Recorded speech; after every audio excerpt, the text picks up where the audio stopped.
When we look at what is going on with MMA and UFC, Simon, there is plenty going on in that area. So let's check out what is going on. I'm delighted to say the chairman, the founder, chairman and co-owner of Professional Fighters League, Donn, has joined us here in studio. Donn David has just strolled in and looks well at home. Donn, you're most welcome. Good morning to you. Thanks for having me here, guys. My first ever UK-based talk show. Very good. And it's with you guys, of course. It is indeed. And we're thrilled to see you here. Now, tell me what is going on in the world of MMA and UFC. Am I right in thinking, to simplify this, you're moving in, the Professional Fighters League, you're taking on Dana White and UFC in a big way. What are you doing? Two things. One, look, MMA, big growth sport. There's 650 million fans. That's the third biggest fan base. Soccer 1, basketball 2, MMA 3. Until the Professional Fighters League came along, you only had UFC, 40 events a year. Heck, there's 3,300 soccer matches. So you had plenty of soccer. There's 5,000 basketball games. You had plenty of basketball, but only 40 MMA events. And MMA is only a 25-year-old sport. So this thing is just getting started. There needed to be a second company. What Professional Fighters League does, very different. If you're a fan of the Premier League, what do you love? Win in advance, meritocracy. Yeah. Lose and go home. UFC, Dana White chooses who's ranked 1, chooses who's ranked 2. Jim, you're 1. Simon, you're 2, because Dana White says so, and I'm going to have you fight. That ain't sport. That might be a great entertainment, but the definition of sport's meritocracy. Professional Fighters League is just like the Premier League or just like the NBA. We start each season with 12 fighters in each weight class, 72 fighters. You win, you advance to your next fight. You lose, we see you next season. You win 4 times, you hold up the belt, you're the champion, just like any other sport. Transparency and meritocracy. So we don't need to beat UFC. There'll be 2 big winners, at least globally. But why we're different? Season format, regular season, playoff, and championship. This November 24th in Washington, D.C., the finals. So everybody is advanced. They've won 3 times. This is their 4th and final fight. True meritocracy, true champions. Now, you are a man who always tells us meritocracy is the only way to go. So you must back this right from the off, of course. Simon. What I think is very interesting is the format creation. I think in any sport, if you create a format and you own that format and you start to monetize that format, you start to create some opportunities. And when I was reading up on this, I did find it interesting. I've looked at, obviously, I'm very interested in the boxing world and commercially indexed to it in certain ways. But I have developed more of an appreciation of MMA. I didn't like it. I went to see it years ago. I didn't like the sport. I didn't like the audience. In terms of no disrespect intended, it was very rough and ready for me. And whilst it's a contact sport, and all contact sports have that element, it felt very early in its genesis, and I've never taken that blinker off. And then people like Michael Bisping came in here and started to give me a lecture and wag their finger at me and tell me what a Luddite I was in my thinking. He did. But I do think what you're doing here is very clever.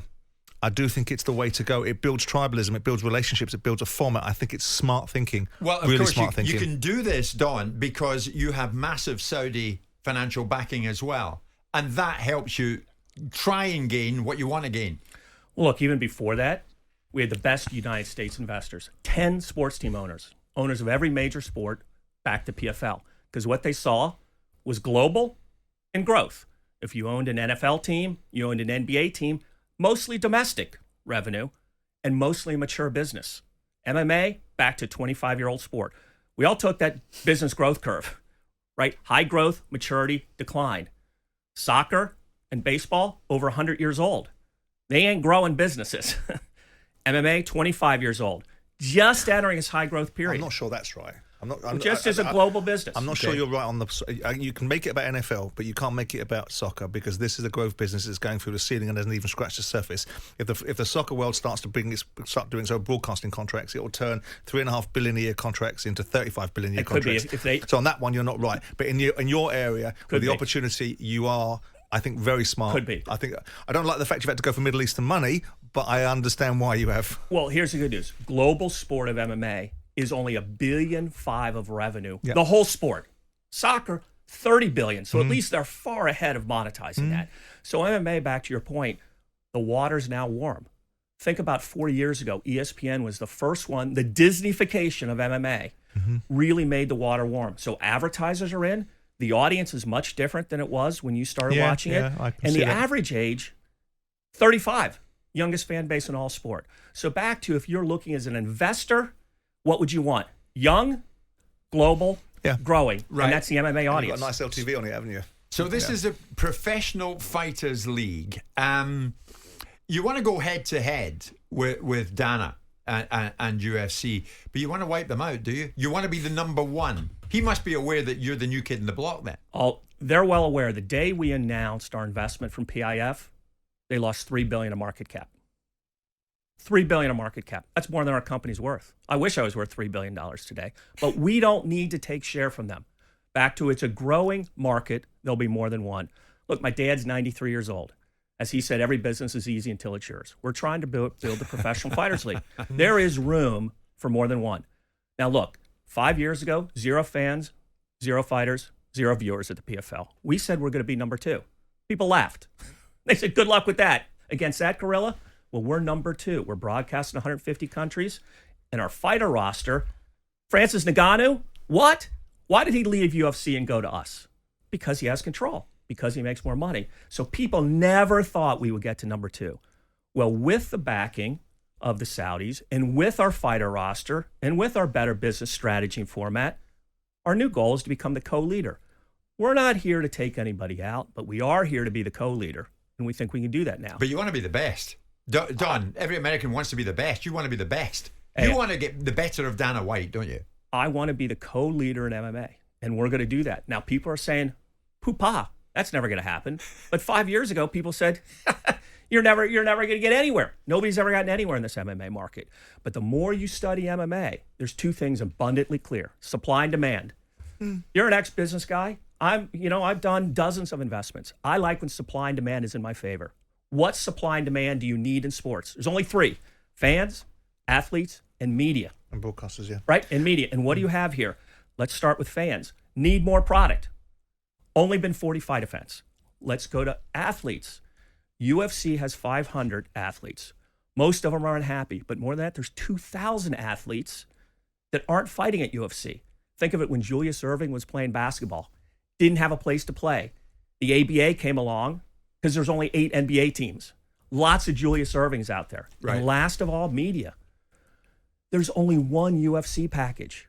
Look at the NFL. There's 14 NFL packages in the United States. Mm-hmm. There's only one broadcaster. So we're on ESPN in the United States, Mola in Indonesia. Both of them already have UFC. But in the other 150 countries, a lot of people don't have UFC. So we're in the top 3 broadcaster, linear streaming in the other 150 countries. So back to supply and demand. If you were building a company, you go, I want supply and demand in my favor in all 3 constituents. And that's Ngannou's already MMA. jumped ship, has he? Ngannou's with us. And He's look, with you. he had to sit out 18 months to get out of his contract. But he said, you know what? I want 2 things: control and more money.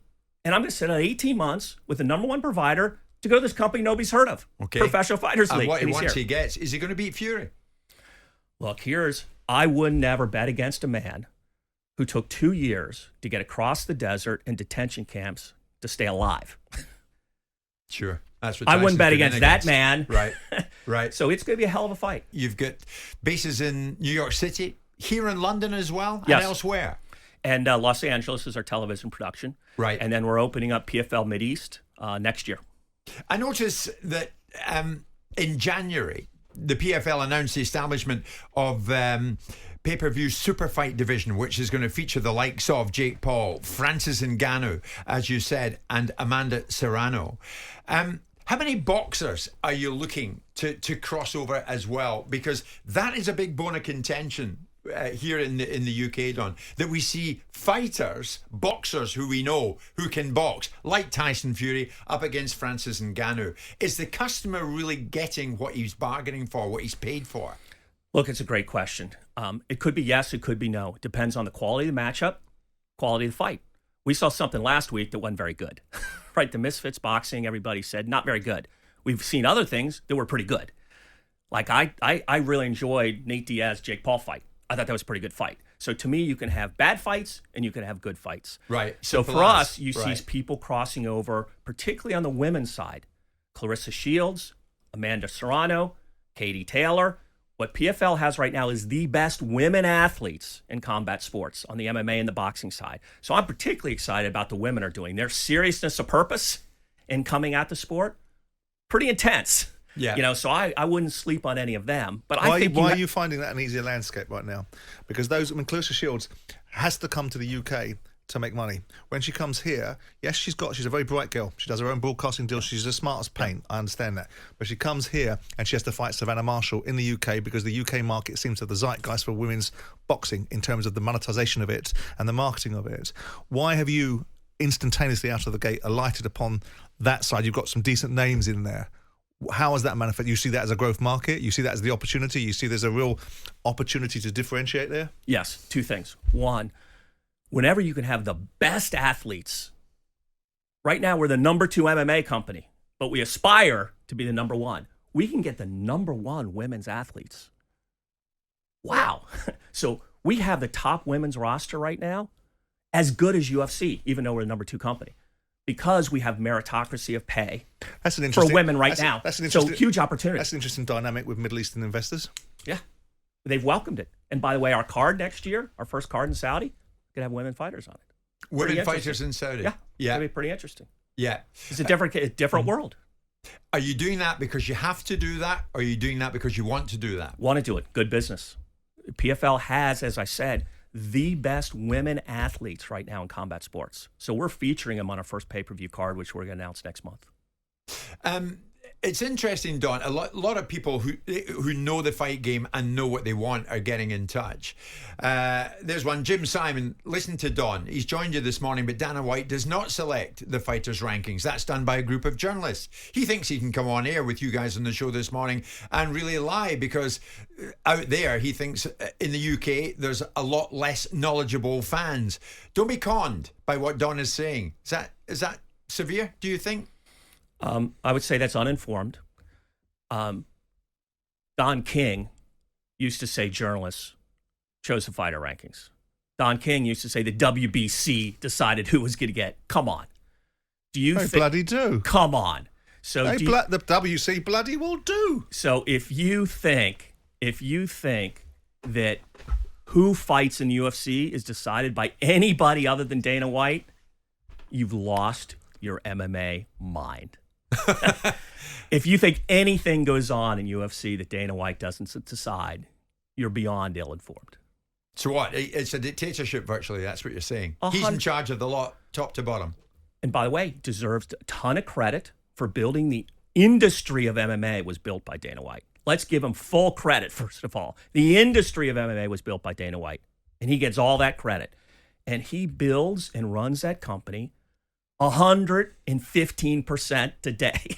Are you envious of what he's done, Donn? I don't envy anybody. You're jealous of what he's done? I don't envy anybody, but what I always do is I learn. Right? For 35 years, I've built and invested in companies. I don't want to be right. I want to win. So when somebody has a good idea, I borrow it. When somebody has a good model, I take it. When areas can be improved, I improve. When things should be different, I go different. And UFC has done several things great, and PFL follows them. And they have several areas that aren't very good. And we've done them differently. And what changes will you make that Dana White has not done thus far? I mean, like in fight, in terms of what we're going to see, what the viewer will see. Look, there's 3 main things we've done differently. The first, as Simon talked about, is the format. Win in advance, lose, and go home. Why is that so important? A big fight where you're fighting for the title in UFC, we all know that's important. But 90% of the fights are not that. So to borrow a soccer term, they're friendlies. They don't matter. Why are you watching those? Okay. In the PFL, whether it's fight 10 on the card or fight 1 on the card, they all have the same importance. If you win, you advance. If you lose, you're done for the season. So every one of them is jeopardy. Exactly a game 7. Has jeopardy, yeah. Has jeopardy, okay. So that's the first thing we've done. They all matter. They all matter. Number 2, the video product of PFL, way better. Go watch a UFC fight on Saturday or a PFL fight on Friday. They're back-to-back on ESPN. Ours has gamification. Ours has next-gen stats.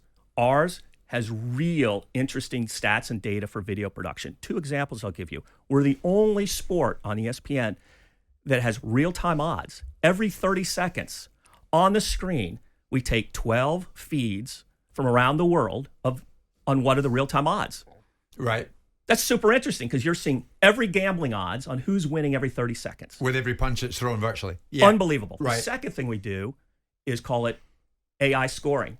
After every round, you always say, Jim, who won that round? No, Don, I think this guy won that round. Well, we tell you the computer actually who won that round. Right, so you're not in the dark, you know. So if you're not if you're Simon, you're not a fan of MMA, what do you really want to know? Who in the heck's winning? Mm-hmm. So whether it's the real-time odds or whether it's the AI scoring, we've given you that. So 50% of our viewership comes from UFC. 50% are new to MMA. They're sports fans like Simon, but they're not MMA fans because they now understand the sport. The third thing we've done, big time pay.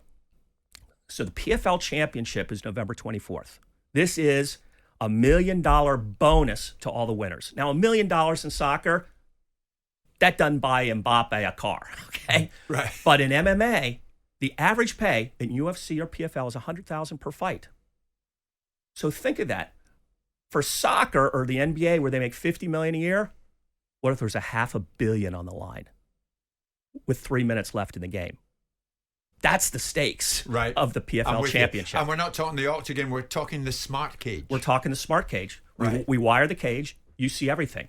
So if you're an NFL fan, think of the no yellow line for first down. If you're a baseball fan, think of no strike zone or pitch speed. You couldn't watch those sports anymore. We give you real-time fight analytics, real-time data, punch impact, ref cam, you all see it. Yeah. Don, it's hard not to work out that this is going to be nothing other than spectacular. I think it's very interesting. I mean, the moment I read up on it and looked at the format creation and look at the ideal behind it, I think it's a very interesting space. You're on a winner. No, well, we'll see. The execution and delivery is one thing, concept is another. But I think this is this is the way that these sports need to go. Yeah. Gamification, that's clever thinking. That's ultimately the digital mindset. Yeah, that's where they should be. But the creation of formats is how you monetize sport. And that's the next evolution for all sports, how you create a new format. There are doubters still out there. Doubters are still out there. There's Jim, a West Ham fan, who says, Jim, I can't lie, this man is a wonderful salesman. This man who's joined you, Donn David, but I'm an avid MMA nut and I'm still to be convinced. You're out to win them over, right? All of them. Well, two things. I'd say one, watch some PFL. Yeah. Because this year, we're 40% of UFC's viewership. So we're not there yet. 5 years ago when we started, we were 0. So every caller, we had none of them, right? But we still got ways to go. Yeah. So this year we averaged 450,000 viewers. That's per event. UFC does 1 million viewers per event. 1 million viewers per event. So in this world, there is no other sports league in the history that in 5 years has got that kind of traction. So we're doing pretty good. We've gone from 0 to 45%. Yeah. So to your caller, I would say, we don't have you yet. But watch. We don't lose people that watch. But our brand, not well known. So I like to think of it this way. Our product in college, our brand in 5th grade. We need to get more people like your viewer, like your caller on our side. And we're working on it. It would seem you were born for a moment like this. Don, the co-owner of the Professional Fighters League, we will watch with massive interest. Thank you, guys. Jim White and Simon Jordan. Monday to Friday mornings from 10 on AM, on DAB, via the talkSPORT app and on your smart speaker. talkSPORT.